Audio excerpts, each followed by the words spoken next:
Hello बच्चों, आज हम लोग अपने इस वीडियो की शुरुआत एक शायरी से करेंगे। और किसी शायर ने कहा है कि कैद खाने हैं बिना सलाखों के, कैद खाने हैं बिना सलाखों के, कुछ यूं चर्चे सुने हैं तुम्हारी आंखों के। ठीक है, तो आज हम लोग बिना सलाखों वाली कैद खाने यानी आंखों के बारे में चर्चा करेंगे। आज हम लोग क्लास 10th फिजिक्स का लेसन नंबर 2 जिसका नाम है रंग बिरंगा मानव नेत्र और रंग बिरंगा संसार। आज हम लोग इस चैप्टर के बारे में पढ़ेंगे, यानी हमारी आंखों के बारे में पढ़ेंगे, जो कि बिना सलाखों के एक कैद खाने का काम करती है। ठीक है, तो चलिए स्टार्ट करते हैं जल्दी से इस टॉपिक को। देखिए, मानव नेत्र, सबको पता है कि हमारे शरीर में 5 ज्ञानेंद्रियां होती हैं जिनका अलग अलग काम है। मुंह यानी जीभ स्वाद बताना, नाक सूंघना, कान सुनना, आंख देखना और त्वचा, ये 5 ज्ञानेंद्रियां हैं। इन्हीं ज्ञानेंद्रियों में से एक है आंख, मानव नेत्र जिसको कहते हैं। आंख बहुत ही मूल्यवान वस्तु है, बहुत वस्तु नहीं कहेंगे, बहुत ही मूल्यवान क्या कहा जाए, एक ज्ञानेंद्रिय है जिसके बिना हम लोग इस रंग बिरंगे संसार को देख नहीं सकते। ठीक है, तो आंख क्या है, सबसे पहले हम लोग इसी के बारे में पढ़ ले। देखिए क्या है मानव नेत्र यानी आंख। मानव नेत्र एक अत्यंत मूल्यवान ज्ञान इंद्रिय है जिससे हम किसी भी वस्तु को देखते हैं। हम लोग इन्हीं आंखों के बारे में बात कर रहे हैं, जो एक ज्ञान इंद्रिय है और जिसकी सहायता से हम लोग किसी वस्तु को देख सकते हैं। ठीक है, उसके बाद है मानव नेत्र की संरचना। आज हम लोग इस वीडियो में वन शॉट में इस पूरे चैप्टर को कंप्लीट कर देंगे। ठीक है, तो दूसरा हमारा टॉपिक है मानव नेत्र की संरचना, यानी जो मानव नेत्र है वो किस तरह से बना हुआ है, उसकी संरचना क्या है, उसकी बनावट क्या है। तो देखिए, हमने यहाँ पे एक मानव नेत्र का चित्र बना रखा है और मानव नेत्र में जो जो चीजें हैं उन सबको यहाँ पे दिखाया गया है। ठीक है, मानव नेत्र देखिए एक मतलब गोले की तरह होता है, गोलाकार होता है। और देखिए यहाँ पे 3 लाइनें बनी हुई हैं इस तरीके से। ठीक है, तो जो बाहर वाला गोला है, इस तरह से बाहर वाला गोला, इसको हम लोग कहते हैं नेत्र गोलक। नेत्र गोलक। ठीक है, तो सबसे पहले हम लोग नेत्र गोलक से ही स्टार्ट करते हैं आंखों के बारे में पढ़ना। नेत्र गोलक क्या है? मानव नेत्र के सबसे बाहरी हिस्से को, सबसे बाहरी भाग को हम लोग नेत्र गोलक कहते हैं। और नेत्र गोलक क्या करता है? हमारी आंखों की सुरक्षा करता है। उसके बाद है, देखिए नेत्र गोलक के बाद इस तरफ आगे की तरफ एक निकला हुआ पोर्शन है, आगे की तरफ इस तरह का पार्ट है, इसको हम लोग कहते हैं कॉर्निया। कॉर्निया जो होता है आंखों के सामने उभरा हुआ हिस्सा होता है और यह भी हमारे आंखों की सुरक्षा ही करता है, किसी भी चीज को अंदर जाने से रोकता है। ठीक है, उसके बाद है आइरिश। आइरिस क्या करता है? जो नेत्र गोलक होता है, देखिए इस तरह से नेत्र लेंस जो होता है उसको इस तरह से पकड़ के रखा रहता है, जिसकी वजह से, इसी आइरिस की वजह से जो नेत्र गोलक होता है ना, अपने स्थान पर स्थिर रहता है। नेत्र गोलक जो है आइरिस की वजह से अपने स्थान पर स्थिर रहता है। नेत्र गोलक जो नेत्र लेंस जो होता है उसके आकार को आइरिस जो होता है समायोजित करता है। आइरिस ही नेत्र गोलक के आकार को बड़ा या मतलब समायोजित करता है, इसको कह सकते हो। उसको आकार को बड़ा भी कर सकता है या फिर छोटा भी कर सकता है। उसके बाद है पुतली। देखिए ये आइरिस है, दोनों तरफ से नेत्र लेंस को पकड़ा हुआ है, बीच में एक जगह खाली होता है, एक छोटा सा छेद होता है जिसके रास्ते प्रकाश जो होता है आंखों के अंदर जाता है। ठीक है, तो उस छेद को, उस छिद्र को हम लोग क्या कहते हैं? पुतली कहते हैं। और इसी पुतली के रास्ते प्रकाश की एंट्री होती है आंखों में। उसके बाद है नेत्र लेंस। नेत्र लेंस जो होता है एक उत्तल लेंस होता है जो कि किसी भी वस्तु का छोटा, उल्टा और वास्तविक प्रतिबिंब रेटिना पर बनाता है। ठीक है, तो नेत्र लेंस का काम ही है कि किसी वस्तु का प्रतिबिंब वो रेटिना पर बना दे। उसके बाद है जो हमारा नेत्र लेंस है और जो कॉर्निया है। नेत्र लेंस और कॉर्निया के बीच में देखिएगा एक द्रव भरा हुआ है। द्रव, ये है द्रव जिसको हम लोग कहते हैं जलीय द्रव। इस जलीय द्रव के सहायता से जो हमारी आंखें हैं वो स्वस्थ रहती हैं। यानी जलीय द्रव क्या करता है, हमारी आंखों को स्वस्थ रखता है। ठीक है, और इसी जलीय द्रव की सहायता से प्रकाश जो होता है अंदर, आंखों के अंदर आगे बढ़ता है। ठीक है, इसी जलीय द्रव के माध्यम से, सहायता से प्रकाश जो होता है हमारी आंखों में आगे बढ़ता है। ठीक है, उसके बाद आते हैं कांचाभ द्रव। तो देखिए यहाँ पे नेत्र लेंस है और यहाँ पे रेटिना है। रेटिना और नेत्र लेंस के बीच में भी एक द्रव भरा रहता है जिसको हम लोग कांचाभ द्रव कहते हैं। ठीक है, यह भी जो होता है प्रकाश को आगे बढ़ने में मदद करता है आंखों के अंदर। नेत्रगोलक हमने पहले ही बताया, नेत्रगोलक जो होता है आंख का सबसे बाहरी भाग होता है जो आंखों की सुरक्षा करता है। दृष्टिपटल, दृष्टिपटल का दूसरा नाम है रेटिना। रेटिना वह स्थान होता है आंख में जहां पर किसी वस्तु का छोटा, वास्तविक और उल्टा प्रतिबिंब नेत्र लेंस द्वारा बनता है। जो नेत्र लेंस होता है वह एक उत्तल लेंस होता है। ठीक है, उसके बाद है पीत बिंदु। देखिए जो रेटिना है ना, यहाँ पे 3 लाइनें आपको दिख रही हैं, तो जो अंदर वाली लाइन है ये, इसी लाइन का, इसी लकीर का नाम है रेटिना। अब हम लोग आंख बनाकर तो दिखा नहीं सकते ना, तो यहाँ पे जो अंदर वाली लाइन है इसका नाम है रेटिना। तो रेटिना पर किसी भी वस्तु का प्रतिबिंब बनता है, इसीलिए हम लोग रेटिना को कहते हैं स्क्रीन ऑफ द आई। आंख का जो पर्दा होता है वो रेटिना है। क्लियर? नेक्स्ट है पीत बिंदु। रेटिना जो है उसके सभी जगहों पर प्रतिबिंब नहीं बनता है। प्रतिबिंब किसी एक हिस्से में बनता है, किसी एक जगह पर बनता है। तो जहां पर प्रतिबिंब बनता है उसे पीत बिंदु कहते हैं, और जहां पे प्रतिबिंब नहीं बनता है उसे अंध बिंदु कहते हैं। आगे बात समझ में? उसके बाद है दृष्टि तंत्रिका। ये दृष्टि तंत्रिका जो होती है, यही जो होती है जो हमारा मस्तिष्क है, जो हमारा ब्रेन है, उसको मैसेज देती हैं। इन्हीं तंत्रिकाओं की वजह से ब्रेन के पास मैसेज जाता है कि रेटिना पर जो है प्रतिबिंब बन चुका है, तो हमारा जो ब्रेन होता है उस प्रतिबिंब को सीधा करके देख लेता है। ठीक है, तो ये हमारे आंखों की संरचना है। आंख का आकार इस तरह का होता है, फिगर हो सकता है थोड़ा गलत बन गया हो, उस तरह का ना बना हो तो आप बुक से भी देख सकते हो फिगर, कोई दिक्कत नहीं है यहाँ पे। ठीक है, तो ये हमारे आंखों की संरचना है। आंखों की संरचना इसी तरह की होती है। ठीक है, उसके बाद हमको पढ़ना है आंखों की समंजन क्षमता।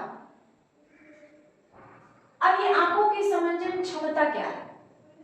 देखिए आंख की पेशियों द्वारा नेत्र लेंस की फोकस दूरी को समायोजित करने की क्षमता आंख की समंजन क्षमता होती है। देखिए बेटा क्या है ना, आप देख रहे हैं कि जो नेत्र लेंस है उसको दो तरफ से इस तरह से आइरिस ने पकड़ के रखा हुआ है। ठीक है, यही ना है आइरिस, जो दोनों तरफ से उसको पकड़ के रखा हुआ है। तो जो आइरिस होता है ना, वो नेत्र लेंस की फोकस दूरी को समायोजित कर सकता है। समायोजित का मतलब होता है ना, जरूरत के हिसाब से बढ़ा भी सकता है और जरूरत के हिसाब से घटा भी सकता है। वैसे जो आप लेंस देखते हो, उत्तल लेंस या अवतल लेंस, जो कांच का बना होता है, मानव नेत्र का जो लेंस होता है वो कांच का नहीं बना होता है, वह एक जलीय द्रव होता है, उसका वह बना होता है। ठीक है, अब ये नहीं कि मानव नेत्र में लेंस है तो वह लेंस होगा कांच का बना होगा, ऐसा नहीं होता है। नेत्र के अंदर जो लेंस होता है वह किसी गाढ़े द्रव का बना होता है, और उसकी स्थिति को कौन संयोजित करता है? सिलियरी मसल्स यानी आइरिस करता है। उस आइरिस की वजह से जो आंखों का जो लेंस है, जिसको हम लोग नेत्र लेंस कह रहे हैं, उसकी फोकस दूरी को आप एडजस्ट, मतलब हम नहीं, सिलियरी मसल्स का ये काम है कि जो नेत्र लेंस होता है उसकी फोकस दूरी को वो एडजस्ट कर सकता है, जरूरत के हिसाब से बढ़ा सकता है, जरूरत के हिसाब से घटा सकता है। तो आंखों के इसी क्षमता को हम लोग कहते हैं समंजन क्षमता। ठीक है, क्योंकि नेत्र लेंस जो है ना, उसकी फोकस दूरी तो फिक्स होगी, ठीक है। जो कांच का लेंस होता है उसकी फोकस दूरी फिक्स होती है, आप उसकी फोकस दूरी को बढ़ा या घटा नहीं सकते, कम या ज्यादा नहीं कर सकते। लेकिन जो मानव नेत्र है उसमें जो नेत्र लेंस है उसकी फोकस दूरी को इंक्रीज और डिक्रीज यानी बढ़ाया और घटाया जा सकता है with the help of ciliary muscles यानी आइरिस की सहायता से। तो इसी को हम लोग आंखों की समंजन क्षमता कहते हैं। मतलब आंखों के पास इतनी क्षमता होती है कि वह अपने नेत्र लेंस की फोकस दूरी को इंक्रीज और डिक्रीज कर सकता है। तो आंख की इसी क्षमता को हम लोग समंजन क्षमता कहते हैं। क्लियर होगी बात? उसके बाद आते हैं दृष्टि दोष और उनका निवारण। मानव नेत्र में कई सारे दृष्टि दोष पाए जाते हैं। जो मानव नेत्र होता है ना, उसकी जो न्यूनतम दूरी होती है किसी वस्तु को साफ साफ देखने के लिए वो 25 सेंटीमीटर, और जो दूर बिंदु होता है वो होता है इन्फिनिटी, अनंत। ये होता है मानव नेत्र का जो किसी वस्तु को साफ साफ देखने के लिए जो न्यूनतम बिंदु होता है और जो दूर बिंदु होता है 25 सेंटीमीटर से लेकर अनंत तक होता है, ठीक है। अब उसमें कुछ कमियां भी हैं। जब किसी भी वस्तु को आपको साफ साफ देखना है तो उसका प्रतिबिंब रेटिना पर ही बनना चाहिए। लेकिन कभी कभी ऐसा होता है कि किसी वस्तु का प्रतिबिंब रेटिना पर न बन करके रेटिना के पहले या रेटिना से बाद में, मतलब रेटिना के पीछे भी बन जाता है या फिर रेटिना के पहले भी बन जाता है, आगे भी बन जाता है। तो ऐसी स्थिति में ना वस्तुएं साफ साफ नहीं दिखती हैं। और ऐसी स्थिति में जब वस्तुएं साफ साफ नहीं दिखती हैं तो हम लोग कहते हैं कि आंखों में दोष आ गया। इसे हम लोग दृष्टि दोष कहते हैं। कोई भी वस्तु जब हमारी आंखों द्वारा साफ साफ नहीं दिखती है तो उसे हम लोग दृष्टि दोष कहते हैं, ठीक है। दृष्टि दोष होते हैं मुख्य रूप से 4 तरह के होते हैं, ठीक है। पहला है निकट दृष्टि दोष। निकट दृष्टि दोष जो होता है उसमें क्या होता है, जिसमें आंखें जो होती हैं निकट की वस्तुओं को साफ साफ देख सकती हैं लेकिन दूर स्थित वस्तु को साफ साफ नहीं देख पाती है। निकट दृष्टि दोष क्या होता है बेटा, जिसमें आंख जो होती है निकट की वस्तुओं को साफ साफ देख लेती है लेकिन दूर की वस्तुओं को साफ साफ नहीं देख पाती है। दिखता तो है लेकिन धुंधला दिखता है, साफ साफ नहीं दिखता है, ठीक है। तो ऐसे दोष को हम लोग कहते हैं निकट दृष्टि दोष। अब इसका कारण क्या है?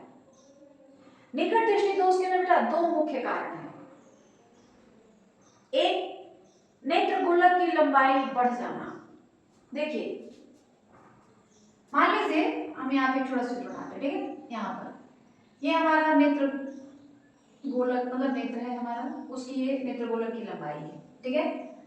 और यहाँ पे हमारा नेत्र लेंस है, यहाँ पे कोई वस्तु है, यहाँ से वस्तु का प्रतिबिंब जो है रेटिना पर बन रहा है इस तरीके से। देखिए ये रेटिना है इस तरीके से, ठीक है। वस्तु का प्रतिबिंब बना, ये वस्तु है और ये उसका प्रतिबिंब है। तो कभी कभी क्या होता है, जब नेत्र गोलक की लंबाई बढ़ जाती है वैसे सिचुएशन में किसी वस्तु का जो प्रतिबिंब होता है वो रेटिना से पहले ही बन जाता है। देखिए क्या होता है,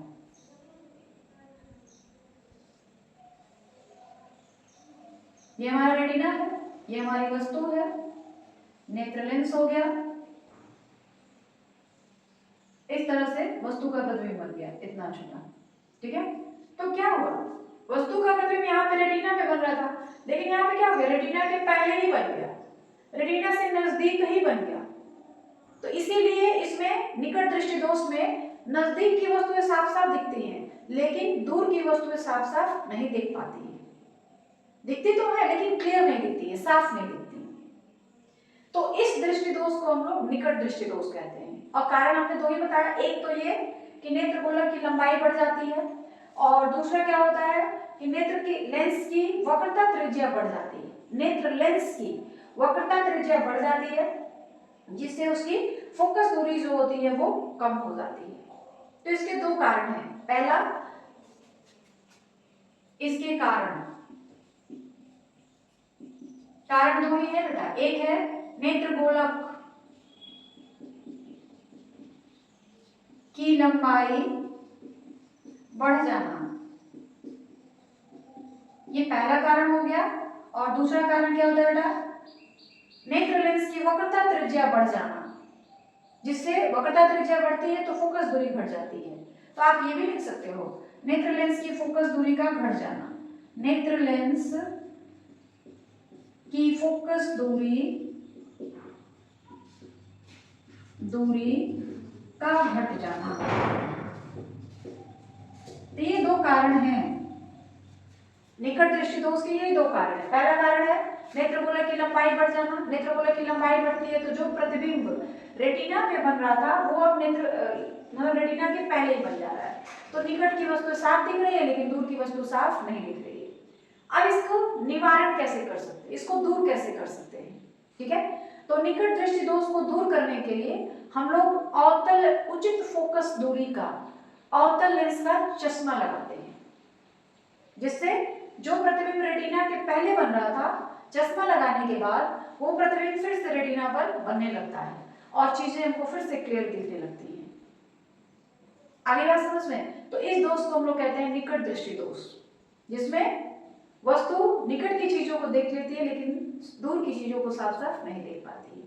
दो ही कारण है, नेत्रगोलक की लंबाई बढ़ना और नेत्र लेंस की फोकस दूरी का घट जाना, ठीक है। निवारण कैसे करते हैं? तो उचित फोकस दूरी का अवतल लेंस का चश्मा प्रयोग किया जाता है। आगे बात समझ लें। दूसरा, दूर दृष्टि दोष, जिसमें दूर की वस्तुएं साफ साफ दिखती है लेकिन निकट की वस्तुएं साफ साफ नहीं दिखती है, तो ऐसे दोष को हम लोग दूर दृष्टि दोष कहते हैं। इसके कारण क्या है? तो नेत्रगोलक की लंबाई घट जाना। इसमें था क्या, नेत्रगोलक की लंबाई बढ़ जाती है लेकिन दूर दृष्टि में नेत्रगोलक की लंबाई घट जाती है। तो नेत्रगोलक की लंबाई घटती है ना बेटा, तो क्या होता है, देखिए पहले केस में तो रेटिना में बन रहा था, नेत्रगोलक की लंबाई जब घट जाती है तो यह प्रतिबिंब जो होता है रेटिना के बाहर बनने लगता है, इस तरीके से, ऐसे रेटिना के बाहर बनने लगता है, ठीक है। तो फिर वो दूर हो गया, रेटिना से तो दूर हो गया ना, तो दूर की वस्तुएं साफ साफ दिखती हैं लेकिन नजदीक की वस्तुएं साफ साफ नहीं देख पाते हैं। तो ऐसे दोष को हम लोग दूर दृष्टि दोष कहते हैं। कारण दो ही है, एक जो नेत्रगोलक की लंबाई बढ़ना नहीं घटना, तो आप लिख सकते हो दूर दृष्टि दोष में नेत्रगोलक की लंबाई घट जाती है और नेत्र लेंस की फोकस दूरी बढ़ जाती है। बिल्कुल इसके उल्टा, जो निकट दृष्टि दोष है ना, बिल्कुल उसके उल्टा होगा। उसमें क्या होता है कि नेत्रगोलक का जो लंबाई होता है घट जाता है और फोकस दूरी जो होती है वो बढ़ जाती है। ये दूर दृष्टि दोष बिल्कुल इसके उल्टा हो जाता है, ठीक है। जो निकट दृष्टि दोष है उसके जो कारण है उसी का उल्टा जो होता है वो दूर दृष्टि का कारण हो जाता है, ठीक है। और उसके निवारण के क्या क्या मतलब कौन से उपाय हैं? तो दूर दृष्टि को दूर करने के लिए उचित फोकस दूरी का उत्तल लेंस युक्त चश्मा लगाते हैं।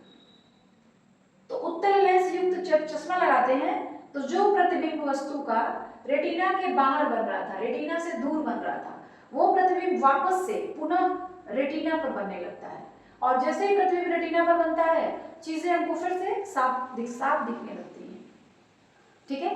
तो ये था दूर दृष्टि दोष।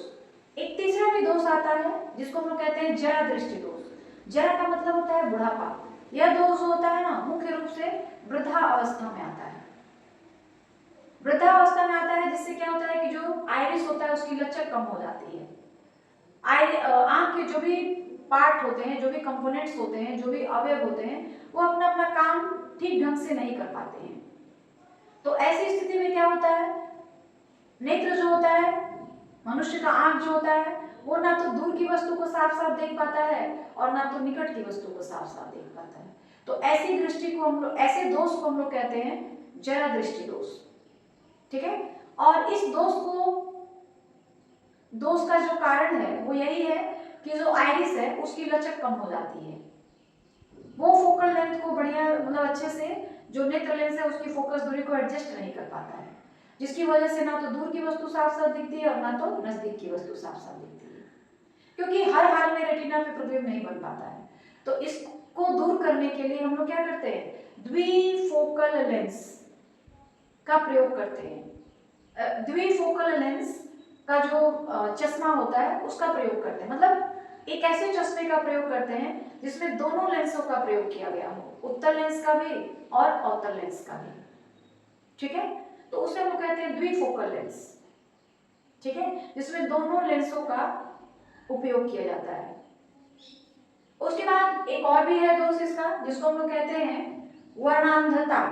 देखिए, निकट दृष्टि दोष, दूर दृष्टि दोष, सी वाला है जरा दृष्टि दोष और डी वाला है वर्णांधता। ये वर्णांधता क्या होती है? वर्णांधता जो होती है आंख की एक ऐसी बीमारी होती है जिसमें मनुष्य की आंखें रंगों को नहीं पहचान पाती है। उसमें मनुष्य क्या, जब जिस मनुष्य को ये रोग हो जाता है, वर्णांधता हो जाती है, उस मनुष्य को सारी चीजें केवल एक ही रंग की दिखाई पड़ती हैं, अलग अलग कलर की दिखाई नहीं पड़ती है। आपके पास, हमारे पास आंख है तो हम लोग देख रहे हैं कि रंगीन चीजों को भी हम लोग देख ले रहे हैं, लेकिन उसमें क्या होता है ना कि सारी चीजें मनुष्य को या तो ब्लैक कलर की दिखेंगी या तो व्हाइट कलर की दिखेंगी, अलग अलग रंगों को वो नहीं पहचान पाता है। इसका कारण क्या है? तो मनुष्य की आंखों में दो तरह के सेल होते हैं, एक होता है बेलनाकार सेल और एक होता है शंकु आकार सेल। मतलब एक शंकु के आकार का सेल होता है और एक बेलनाकार सेल होता है। तो बेलनाकार सेल जो होता है ना, वो ये करता है, इसको मतलब वो हैंडल करता है कि आंख में कितनी रोशनी जानी चाहिए और कितनी रोशनी नहीं जानी चाहिए। वो प्रकाश की मात्रा को नियंत्रित करता है कि आंख में उतना ही प्रकाश जाना चाहिए जिससे किसी वस्तु का साफ साफ प्रतिबिंब रेटिना पर बन सके। अब ये नहीं कि जितना ज्यादा प्रकाश जा रहा है जाने दो, ऐसा नहीं। अगर जितना ज्यादा प्रकाश जा रहा है जाने दो तो फिर आंखें आपकी खराब हो सकती है। तो जो बेलनाकार सेल होता है आंख में, वो प्रकाश की मात्रा को नियंत्रित करता है कि आंख में उतना ही प्रकाश जा पाए जिससे किसी वस्तु का साफ साफ रेटिना पर प्रतिबिंब बन सके।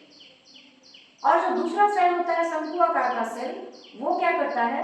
कलर को पहचानने में हेल्प करता है, रंगों को पहचानता है।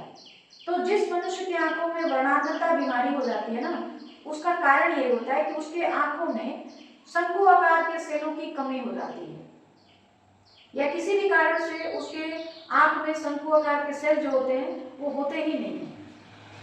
सबसे खास बात यह है कि यह बीमारी जो होती है बेटा, किसी को जन्म के बाद नहीं होती है। मतलब अगर उसको होना है बीमारी तो जन्म से ही रहेगा, उसके खानदान में किसी को हुआ होगा ये बीमारी, तभी उस बच्चे को हुआ है, या तो दादा को, या तो बाबा को, या तो नानी को, या तो दादी को, किसी को बीमारी माँ को, बाप को हुई होगी, तभी आने वाले बच्चे में ये बीमारी आती है।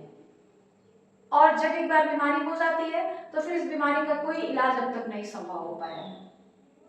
ठीक है, लेकिन ये भी सत्य है कि यह बीमारी जो होती है आगे चलकर नहीं होती है। ये बीमारी जो होती है बच्चे को बाय बर्थ, जन्म से ही रहता है, और वो भी उसके खानदान में किसी को हुआ हो तब। यानी यह जो है एक अनुवांशिक रोग है। ठीक है, तो ये मुख्य रूप से 4 तरह की आंखों में बीमारियां होती है, 4 तरह के दृष्टि दोष होते हैं। ठीक है ना, समझ आ गई बात आपको? उसके बाद है प्रिज्म से प्रकाश का अपवर्तन। प्रिज्म से प्रकाश का अपवर्तन का मतलब हो गया, सबसे पहले तो हम लोग ये जान ले कि प्रिज्म क्या है। ठीक है, प्रिज्म जो होता है 2 त्रिभुजाकार और 3 आयताकार कांच की सतहों से मिलकर के बना होता है, और यह जो है एक पारदर्शक माध्यम है। प्रिज्म जनरली हम लोग बनाकर के इस तरह दिखाते हैं। इसमें 2 त्रिभुजाकार कांच के पारदर्शक तल होते हैं और 3 आयताकार कांच के पारदर्शक तल होते हैं, उनसे ये मिलकर के प्रिज्म बना होता है। ठीक है, उसके बाद है कि प्रिज्म की यह खासियत होती है कि जब किसी भी प्रिज्म से, मान लीजिए यह प्रिज्म है, ठीक है, इसको हम लोग कहते हैं प्रिज्म का कोण डेल्टा। डेल्टा को हम लोग कहते हैं बेटा प्रिज्म का कोण। ठीक है, इसमें क्या होता है कि जब श्वेत प्रकाश इस प्रिज्म से होकर जाती है, इसको हम लोग कहते हैं आपतित किरण। जब श्वेत प्रकाश इस प्रिज्म से होकर जाती है और जब बाहर निकलती है तो यह 7 रंगों में विभाजित हो जाती है बेटा, इस तरह से V और R। किसी भी प्रिज्म से जब श्वेत प्रकाश गुजरती है तो वह 7 रंगों में विभाजित हो जाती है। इस घटना को प्रकाश का वर्ण विक्षेपण कहते हैं। वही टॉपिक है आपका, प्रकाश का वर्ण विक्षेपण क्या है। तो प्रकाश का वर्ण विक्षेपण क्या है बेटा? किसी भी प्रिज्म से जब श्वेत प्रकाश गुजरती है तो वह 7 रंगों में विभाजित हो जाती है। इस घटना को हम लोग प्रकाश का वर्ण विक्षेपण कहते हैं। ठीक है, और वो 7 रंग कौन कौन से होते हैं जिसमें विभाजित होती हैं? तो उसके लिए एक शॉर्टकट तरीका है बैनिया पिनाला। बैनिया पिनाला, देखिए 7 रंग हो गए ना, 1 2 3 4 5 6 7। ठीक है, बैनी मतलब बै का मतलब बैगनी, नी का मतलब नीला, आ का मतलब आसमानी, भ से हरा, पी से पीला, ना से नारंगी और ला से लाल। तो ये 7 रंग होते हैं। तो प्रिज्म के में से जब भी कोई प्रकाश गुजरता है तो वो 7 रंगों में विभाजित हो जाता है। इस घटना को प्रकाश का वर्णन विक्षेपण कहते हैं। ये बात समझ आ गई आपको? अब प्रकाश के वर्ण विक्षेपण का कारण क्या है? क्यों प्रकाश जब किसी प्रिज्म से गुजरती है तो वह 7 रंगों में विभाजित हो जाती है? क्या कारण है? तो सबसे पहला कारण ये है कि सूर्य का प्रकाश 7 रंगों का मिश्रण होता है। सभी जानते हो बेटा, हर रंग के प्रकाश की चाल, स्पीड, वेलोसिटी, गति अलग अलग होती है। लाल रंग के प्रकाश की चाल कुछ और होगी, हरे रंग के प्रकाश की चाल कुछ और होगी, नीले रंग के प्रकाश की चाल कुछ और होगी। तो जितने भी रंग के प्रकाश होते हैं उन सब की अपनी अपनी एक गति होती है, अपना अपना एक चाल होता है जिससे वो गति करती है। अगर सबकी गति सेम हो जाए ना तो सब एक साथ जाएंगे और एक साथ बाहर निकल जाएंगे, तो प्रकाश का वर्ण विक्षेपण नहीं होगा। लेकिन यहाँ पे क्या है कि जब सूर्य प्रकाश अंदर जाती है और वहां से बाहर निकलती है तो सारे प्रकाश अपने अपने स्पीड से बाहर निकलते हैं, अपने अपने गति से बाहर निकलते हैं। और एक चीज होता है कि हर प्रकाश, हर रंग के प्रकाश का एक अपना विचलन कोण होता है। हर रंग के प्रकाश का विचलन कोण जो होता है अलग अलग होता है, सबका विचलन कोण एक जैसा नहीं होता है। तो ये 2 कारण हैं, पहला तो विचलन कोण और दूसरा प्रकाश की गति, प्रकाश की चाल। हर रंग के प्रकाश की चाल अलग अलग होती है, हर रंग के प्रकाश का जो विचलन कोण होता है वो अलग अलग होता है। इसीलिए जब किसी भी प्रिज्म से प्रकाश बाहर निकलती है तो वह 7 रंगों में विभाजित हो जाती है। ठीक है ना, आगे बात समझ लें। उसके बाद है एक और टॉपिक है इसमें, स्पेक्ट्रम क्या होता है? स्पेक्ट्रम जो होता है, जो 7 रंगों की रंगीन पट्टी प्राप्त होती है इसको स्क्रीन पर, प्रकाश के वर्ण विक्षेपण के बाद जो 7 रंगों की रंगीन पट्टी प्राप्त होती है उसे हम लोग स्पेक्ट्रम बोलते हैं।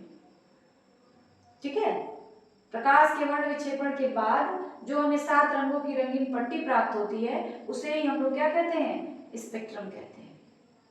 ठीक है, उसके बाद आ जाइए इंद्रधनुष। इंद्रधनुष जो है ना बेटा एक प्राकृतिक स्पेक्ट्रम है। इंद्रधनुष जो है एक प्राकृतिक स्पेक्ट्रम है। आपने देखा होगा इंद्रधनुष अक्सर बारिश के बाद ही दिखाई पड़ता है।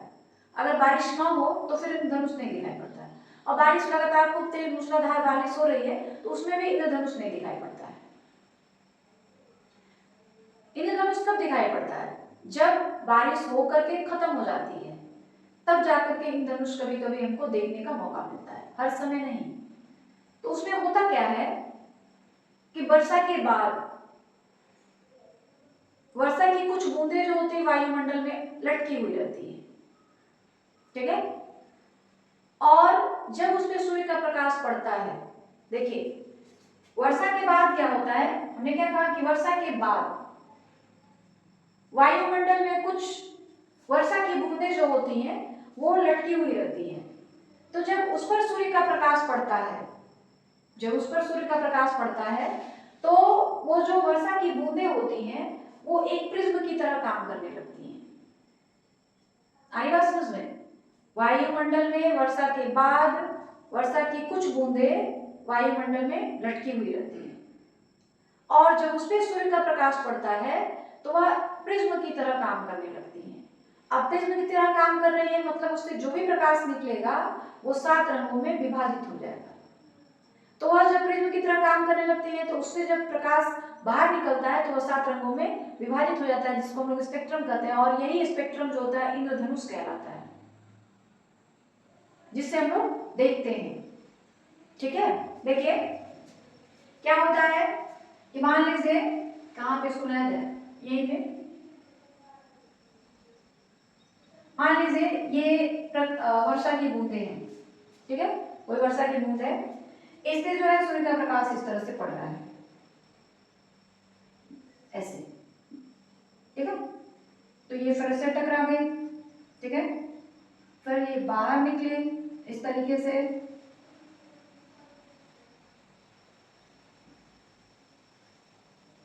थोड़ा सा टकराई, फिर ये बाहर निकले। जैसे ही प्रकाश बाहर निकलता है ये 7 रंगों में विभाजित हो जाता है, 7 रंगों में बट जाता है, और इसे ही हम लोग स्पेक्ट्रम कहते हैं, और यही जो है इंद्रधनुष कहलाता है। इसीलिए कहा जाता है कि इंद्रधनुष जो है एक प्राकृतिक स्पेक्ट्रम है, ठीक है। इंद्रधनुष भी 2 तरह के होते हैं, एक होता है प्राथमिक और एक होता है द्वितीयक। प्राथमिक इंद्रधनुष वो होता है जिसके सभी कलर्स आपको अलग अलग साफ साफ दिखाई पड़ते हैं, और द्वितीयक इंद्रधनुष वो होता है जिसके सभी कलर्स, सभी रंग एक दूसरे के ऊपर चिपके रहते हैं, साफ साफ दिखाई नहीं पड़ते हैं, तो उसको हम लोग द्वितीयक इंद्रधनुष कहते हैं, ठीक है। तो प्राथमिक इंद्रधनुष क्या हुआ, इसमें सभी कलर अलग अलग आपको साफ साफ दिखाई पड़ते हैं। द्वितीयक इंद्रधनुष जिसमें सभी कलर साफ साफ दिखाई नहीं पड़ते हैं, ठीक है। उसके बाद देखिए वायुमंडलीय अपवर्तन क्या है, और वायुमंडलीय अपवर्तन के कुछ उदाहरण भी आपको देखने को मिलते हैं। वायुमंडलीय अपवर्तन क्या है कि देखिए आपको पता है कि जो प्रकाश है वह एक विद्युत चुंबकीय तरंग है जिसे चलने के लिए किसी माध्यम की आवश्यकता नहीं होती है। तो प्रकाश जब सूर्य से निकलता है तो पहले वह निर्वात में चलता है, ठीक है, लेकिन जैसे जैसे वो पृथ्वी के करीब आता है उसको सघन माध्यम मिलता जाता है, और जैसे जैसे वो पृथ्वी के मतलब करीब आता है उसका बार बार अपवर्तन होता जाता है, मतलब उसका वो बार बार नॉर्मल की तरफ मुड़ता जाता है। जैसे मान लीजिए हमारा ये सूर्य है, ठीक है, ये हमारा सूर्य है, ये हमारे पृथ्वी का जो वायुमंडल है वो है।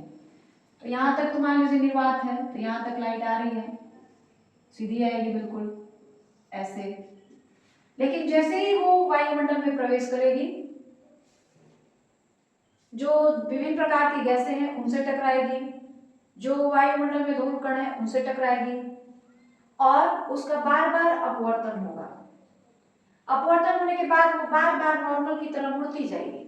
जैसे देखिए ये हो गया, सघन माध्यम में आए तो ये नॉर्मल है, तो लाइट जो होती है ना सघन माध्यम में आती है तो नॉर्मल की तरफ मुड़ जाती है ऐसे, फिर यहाँ पे तो फिर ऐसे, फिर ऐसे, इस तरह बार बार उसका प्रकाश का जो होता है अपवर्तन होता है। प्रकाश की जो दिशा होती है वो बार बार चेंज होती है, इसी को हम लोग प्रकाश का वायुमंडलीय अपवर्तन कहते हैं, ठीक है। कि जब सूर्य का प्रकाश वायुमंडल में प्रवेश करती है तो वह वायुमंडल के जो धूल कण होते हैं, विभिन्न प्रकार की गैसें होती हैं, उनसे टकराती है, और टकरा करके वो बार बार नॉर्मल की तरफ जो होती है, या ये भी कहा जाता है कि जब सूर्य का प्रकाश निर्वात से वायुमंडल में प्रवेश करता है तो वायुमंडल में उसको सघन माध्यम मिलता है जिससे उसका बार बार अपवर्तन होता है, बार बार वो नॉर्मल की तरफ मुड़ता जाता है। इसे ही हम लोग वायुमंडलीय अपवर्तन बोलते हैं।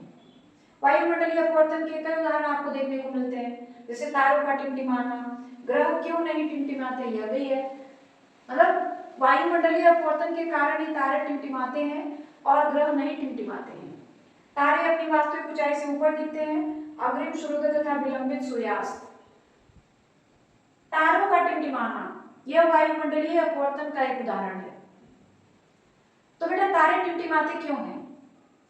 पहला रीजन तो यह है कि तारे जो होते हैं हमसे काफी दूर होते हैं, पृथ्वी से काफी ऊंचाई पर होते हैं, वहां से जब प्रकाश चलती है ना तो बार बार उसका अपवर्तन होता है, बार बार उसका अपवर्तन होता है, जिसके कारण हमारी आंखों में कभी कम प्रकाश आता है, कभी ज्यादा, कभी कम प्रकाश आता है, कभी ज्यादा। उसी तारे को आप देखेंगे तो लगेगा बहुत चमकीला दिख रहा है, कुछ देर बाद उसी को देखोगे तो लगेगा ये तो डिम है।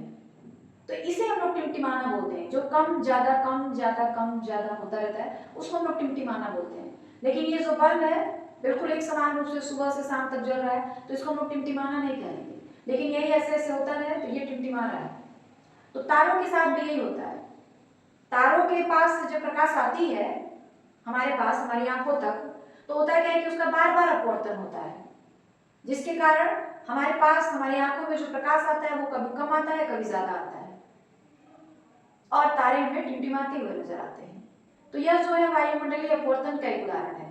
और यह होता क्यों है? वायुमंडलीय अपवर्तन के कारण। उसी तरह ग्रह जो होते हैं टिमटिमाते हुए नहीं नजर आते हैं। क्यों? क्योंकि ग्रह जो होते हैं ना तारों की अपेक्षा कम दूरी पर होते हैं और वहां से जितनी प्रकाश निकलती है उतनी प्रकाश हमारी आंखों तक पहुंच जाती है। ये नहीं कि जितनी प्रकाश निकली कहीं इधर कहीं उधर चली गई कुछ हमारे पास पहुंची, नहीं, वहां से जितनी प्रकाश दूरी जो ग्रह होते हैं उनके और हमारे बीच यानी हमारी आंखों के बीच की जो दूरी होती है ना तारों की अपेक्षा कम होती है। तो वहां से जो लाइट निकलता है ग्रह के पास से, तो हालांकि ग्रहों को तो अपना लाइट होता नहीं है, वो सूर्य के प्रकाश से ही चमकते हैं, लेकिन वहां से भी जो भी प्रकाश निकलता है वो जितना निकलता है उतना हमारी आंखों तक पहुंच जाता है। इसीलिए ग्रह जो होते हैं टिमटिमाते हुए नहीं दिखाई पड़ते हैं। लेकिन तारों के केस में क्या होता है? दूरी अधिक होने के कारण जितना प्रकाश वहां से निकलता है वो हमारी आंखों तक पहुंच नहीं पाता है, कभी कम कभी ज्यादा, कभी कम कभी ज्यादा। इसलिए तारे टिमटिमाते हुए नजर आते हैं और ग्रह जो होते हैं टिमटिमाते हुए नजर नहीं आते हैं। ठीक है। उसके बाद है तारे अपनी वास्तविक ऊंचाई से कुछ ऊपर दिखाई पड़ते हैं। तो यहाँ भी जो कारण है वो वायुमंडलीय अपवर्तन ही है। वायुमंडलीय अपवर्तन का मतलब हमने अभी बताया, जो प्रकाश होता है उसका एक बार नहीं कई बार अपवर्तन होता है। तो यही इसमें भी होता है कि वायुमंडलीय अपवर्तन के कारण जो होता है जो प्रकाश हमारे आंखों तक आती है वह एक समान नहीं आती है और तारे जो होते हैं अपनी वास्तविक स्थिति से कुछ ऊपर उठे हुए दिखाई पड़ते हैं। ठीक है। उसके बाद है अग्रिम सूर्योदय और विलंबित सूर्यास्त। इसका भी यही कारण है वायुमंडलीय अपवर्तन। वायुमंडलीय अपवर्तन के कारण क्या होता है कि जो सूर्य होता है वो वास्तविक सूर्योदय से पहले ही 2 मिनट पूर्व ही हमें ऐसा लगने लगता है, प्रतीत होने लगता है कि सूरज निकल गया, हालांकि सूरज निकला नहीं रहता है। सुबह जो होती है सूरज अभी निकला नहीं रहता है, लेकिन 2 मिनट पहले ही हमें पता मतलब ऐसा महसूस होने लगता है कि सूरज निकल गया है। तो इसको हम लोग कहते हैं अग्रिम सूर्योदय। और शाम के समय क्या होता है? सूर्य डूब जाता है, लेकिन उसके 2 मिनट बाद हमें पता चलता है कि सूरज जो है वो डूब चुका है। तो उसको हम लोग कहते हैं विलंबित सूर्यास्त। तो ये क्यों हुआ है? वायुमंडलीय अपवर्तन के कारण। तो ये सारे जो है वायुमंडलीय अपवर्तन के उदाहरण है। ठीक है। और इस चैप्टर का सबसे लास्ट टॉपिक जो है वो है प्रकाश का प्रकीर्णन। प्रकाश का प्रकीर्णन क्या है? तो देखिए, जब सूर्य का प्रकाश आता है तो पहले वो निर्वात में रहता है, लेकिन जैसे ही वायुमंडल में प्रवेश करता है वह जो है धूल कण, वायुमंडल में धूल कण है, तरह तरह की गैसें हैं, उनसे टकराता है और टकराने के बाद सभी दिशाओं में फैल जाता है। इस घटना को ही प्रकाश का प्रकीर्णन कहते हैं। अगर प्रकाश का प्रकीर्णन न होना बेटा तो प्रकाश जो है पृथ्वी पर कहीं पहुंचेगा ही नहीं। लेकिन ऐसा होता नहीं है। मान लीजिए सूरज है यहाँ पे, ठीक है, और उसके जस्ट नीचे यहाँ पे आपका घर है, सूरज के बिल्कुल सीधा में आपका घर है। ठीक है, ये आपका घर है। तो होता क्या है, प्रकाश तो सीधी रेखा में गति करती है। अगर अगर प्रकाश का प्रकीर्णन न हो तो सूरज की प्रकाश यहाँ से निकलेगी और सीधे आपके घर पे जाएगी, बाकी सारे जगहों पे अंधेरा छाया रहेगा। लेकिन आपने कभी ऐसा देखा है कि पृथ्वी पर किसी एक आदमी के घर प्रकाश जाता है और एक आदमी घर नहीं जाता है? प्रकाश को एक आदमी के घर से दुश्मनी है, एक आदमी के घर से दोस्ती है, जिसके घर दोस्ती वहां जा रहा है, जिसके घर दुश्मनी वहां नहीं जा रहा है। ऐसा कभी देखा है आपने? नहीं, ऐसा नहीं होता है। क्यों नहीं होता है? सूर्य के प्रकाश के प्रकीर्णन के कारण जब प्रकाश वायुमंडल में प्रवेश करता है ना तो वह धूल कण और गैसों से टकराता है। टकराने के बाद उसका मान लीजिए यहाँ पे प्रकाश है, यहाँ पे टकराया तो इसका फिर इस तरह प्रकीर्णन हो गया, हर दिशा में फैल गया। फिर यहाँ पे आया, प्रकीर्णन हो गया, हर दिशा में फैल गया। फिर यहाँ पे आया, इसका प्रकीर्णन हो गया, हर दिशा में फैल गया। फिर यहाँ पे आया, हर दिशा में फैल गया। तो ये घटना लगातार चलती रहती है और इसी प्रकाश के प्रकीर्णन के कारण सूरज से निकलने वाला प्रकाश पृथ्वी पर एक साथ सारी जगह समान रूप से फैल जाता है। ऐसा नहीं कि एक के घर पे गया दूसरे के घर पे नहीं गया। ठीक है, तो ये क्यों होता है? प्रकाश के प्रकीर्णन के कारण होता है। ठीक है, उसके बाद प्रकाश के प्रकीर्णन आता है टिंडल प्रभाव। तो जो हमारा वायुमंडल है और उसमें जो तरह तरह की गैसें हैं, धूल कण हैं, वाष्प हैं, ये सभी उसमें मिले हुए हैं। तो यह जो होते हैं ना, सभी मिलकर एक कोलाइडियल विलयन बनाते हैं। जो हमारा वायुमंडल है उसमें, अब वायुमंडल में एक गैस तो है नहीं, धूल कण भी है, जलवाष्प भी है और कई तरह की गैसें भी हैं, ये सभी मिक्स हैं। तो ये सभी मिलकर एक कोलाइडियल विलयन बनाते हैं। और कोलाइडियल विलयन से जब भी प्रकाश गुजरता है तो वो जैसे जैसे गुजरता है उसका पूरा पथ जो होता है प्रकाशमान दिखाई पड़ता है। ठीक है, और इसकी खोज सबसे पहले टिंडल नाम के वैज्ञानिक ने की थी, इसीलिए इस प्रभाव को भी नाम रख दिया गया टिंडल प्रभाव।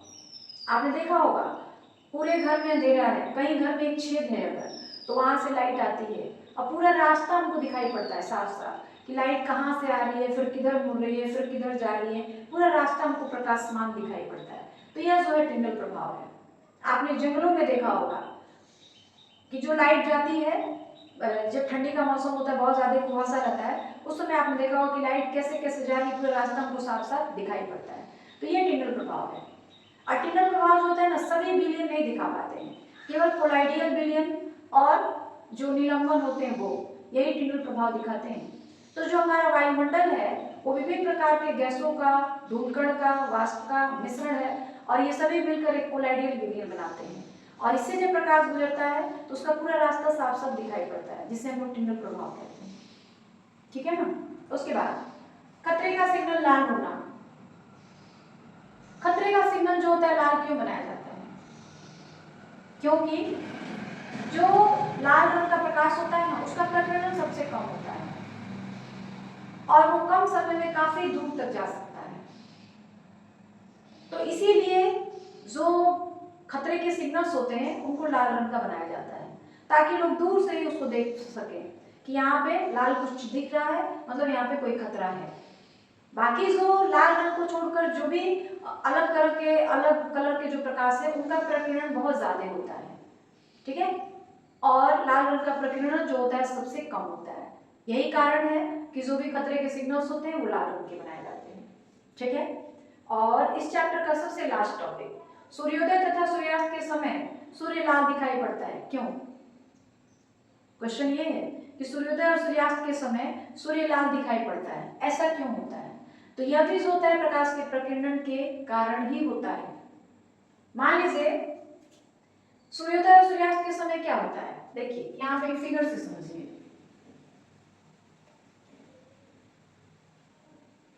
मान लीजिए ये सूरज है, ठीक है। सूर्योदय और सूर्यास्त के समय क्या होता है कि सूरज जो होता है ना, धरती के घूमने के कारण सूरज तो अपनी जगह पे फिक्स है, लेकिन पृथ्वी जो है गति करती रहती है, उसकी वजह से हम लोग ये कह सकते हैं कि सूर्योदय और सूर्यास्त के समय क्या होता है, सूरज जो होता है क्षैतिज पर होता है, इस यहाँ पर और एक यहाँ पर, इस तरह ऐसे।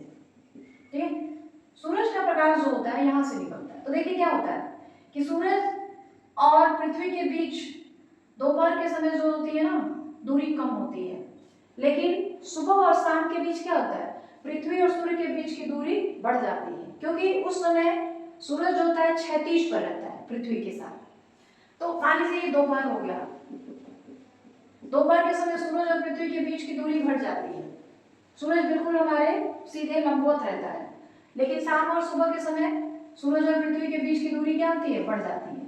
आप ऐसे देख लीजिए, ऐसे देख लीजिए।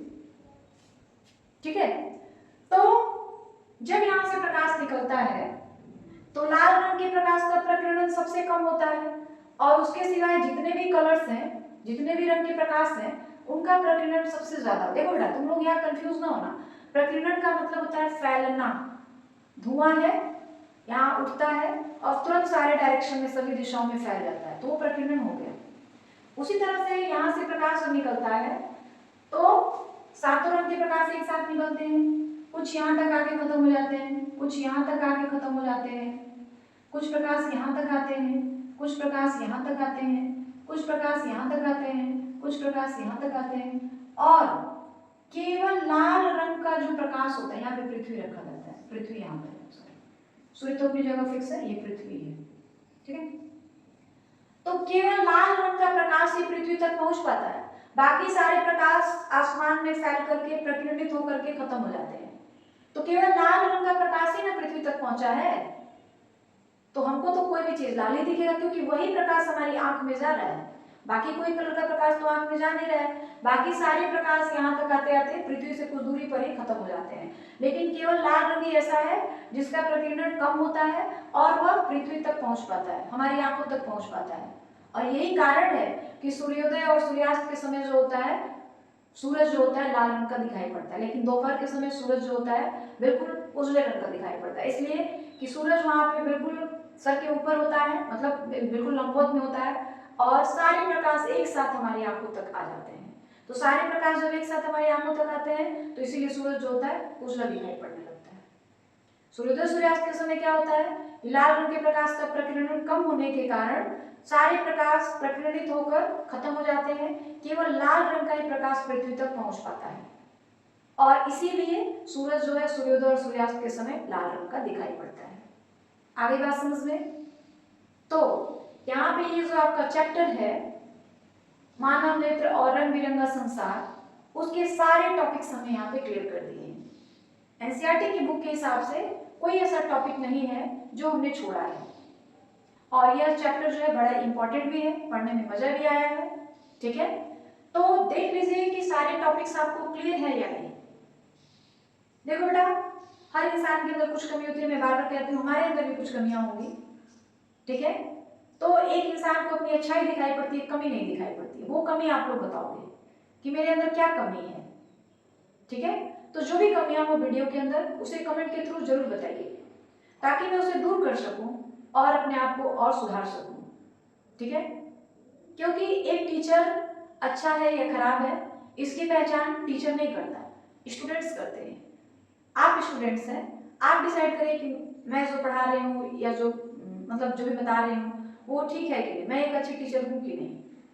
ठीक है, तो आप कमेंट में जो भी कमियां हो उसे जरूर बताइए कि भाई ये चीज कमी है, ऐसा होना चाहिए था, ये चीज ऐसा नहीं होना चाहिए था।